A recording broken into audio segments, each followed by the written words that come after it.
Bonjour à vous mes petits voyageurs du canapé, bienvenue sur la chaîne Flo face à la plume. Et si vous êtes dans cette vidéo aujourd'hui, c'est qu'on a la chance d'être 100 abonnés sur la chaîne. Je suis super content d'avoir réuni une communauté de voyageurs du canapé aussi élevée. Honnêtement, je rêve d'en faire encore plus. Mais c'est un bon début et pour vous remercier d'être tous ici, je vais lancer une nouvelle catégorie qui est vraiment faite pour vous. Je vais vous inviter à participer à un atelier d'écriture que j'ai pu animer en réel par le passé, enfin disponible en ligne grâce aux 100 abonnés. Dans cette vidéo, mets un pied dans l'atelier numéro 1, je vais vous lancer un premier exercice, un premier défi d'écriture que j'aimerais vous voir relever en une semaine.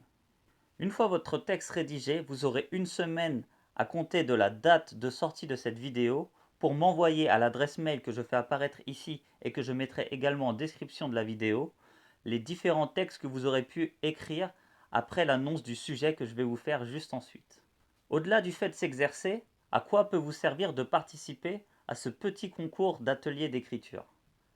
À avoir un peu plus de visibilité. Cette visibilité que je propose de vous offrir aura lieu dans la vidéo 2 sur 2. Vous avez vu dans le titre de cette vidéo le 1 sur 2.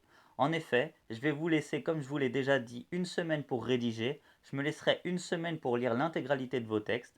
Et dans 2 semaines à compter de la sortie de cette vidéo, je sortirai la vidéo 2 sur 2 où je lirai les 3 textes qui m'ont le plus plu. Je n'ai pas de critères de notation ou de choix spécifiques. C'est vraiment le plaisir de lecture que vous allez me procurer avec vos textes qui va me permettre de décider lesquels je vais faire apparaître sur la chaîne.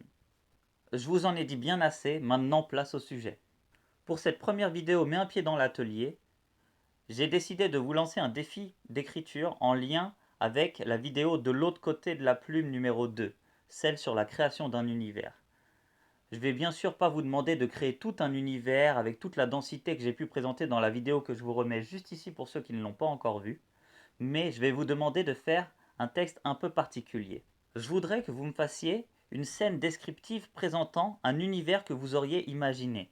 Bien sûr, je sais qu'il est difficile pour vous de présenter tout un univers, mais à titre d'exemple, prenez un peu ce que vous pouvez trouver comme scène au début d'un film, ou bien dans un prologue de roman, ou bien au tout début d'un manga qui va mettre en scène l'univers pour nous plonger dedans sans nécessairement faire apparaître le héros.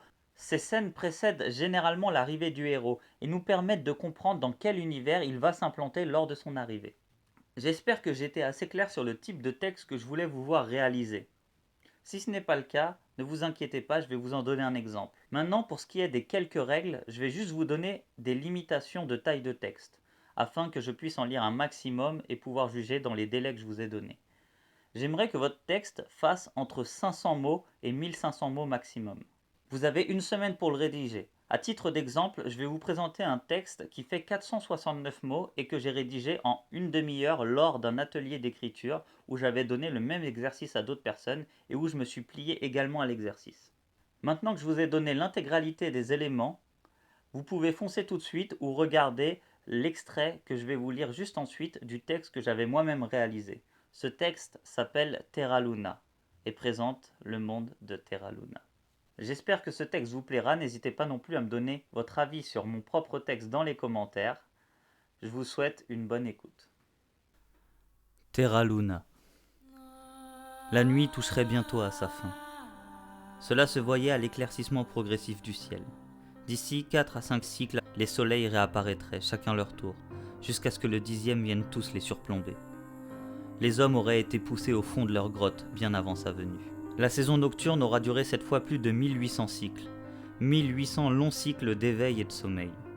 Elle durait de plus en plus longtemps, et personne n'arrivait à déduire une logique dans tout cela, ni à prévoir le retour des soleils. Alors chacun vivait cycle après cycle, en se tenant toujours prêt à redescendre dans leur deuxième chez eux, sous terre. Encore une fois, chacun allait devoir rebâtir après le passage des Luminax. Ces derniers étaient des êtres bien mystérieux. Les hommes et les Luminax, depuis des temps immémoriaux, effectuaient le voyage inverse à chaque début et fin de saison. Ils se croisaient bien parfois, mais les pauvres humains qui croisaient le chemin des Luminax n'étaient plus de ce monde pour témoigner de cette rencontre. Ce que les humains savaient d'eux se limitait seulement au monde de désolation que les Luminax laissaient derrière eux, que ce soit sur Terra Luna ou dans son antre. Les hommes en avaient bien déduit qu'ils ne supportaient pas le froid des saisons nocturnes, et qu'ils se réfugiaient donc sous terre pour fuir les vents glaciaux. Mais par ce fait, les premiers humains du dessus, dont on retrouvait trace dans les récits, avaient dû fuir le dessous pour aller se confronter à la dureté des saisons nocturnes. À chaque début de saison diurne, les humains profitaient des 3 premiers soleils, puis devaient ensuite fuir face à la sortie des luminax et aux chaleurs écrasantes qu'ils ne supporteraient plus dès l'arrivée du 5e soleil. Dire que les luminax survivaient à cette chaleur inimaginable générée par le 10e soleil, le Seigneur Soleil, celui qui les surplombait tous. L'appellation des luminax venait d'ailleurs de cette particularité qu'ils avaient de survivre aux chaleurs semblables à un bain de lave en fusion des saisons diurnes du dehors. Le 3e soleil arriverait d'ici une 50aine de cycles, et chacun entreprendrait alors le long voyage de descente vers le cœur de Terra Luna.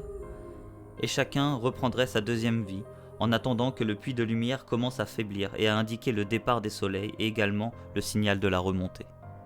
Ce cycle incessant entamerait bientôt sa 808e répétition d'après les anciens textes. Ce cycle incessant, certains hommes cherchaient à lutter contre. Et pour la première fois, une sortie dans la saison diurne allait être tentée par une équipe de chercheurs et de combattants triés sur le volet. Chacun espérait que la 808e répétition serait la dernière.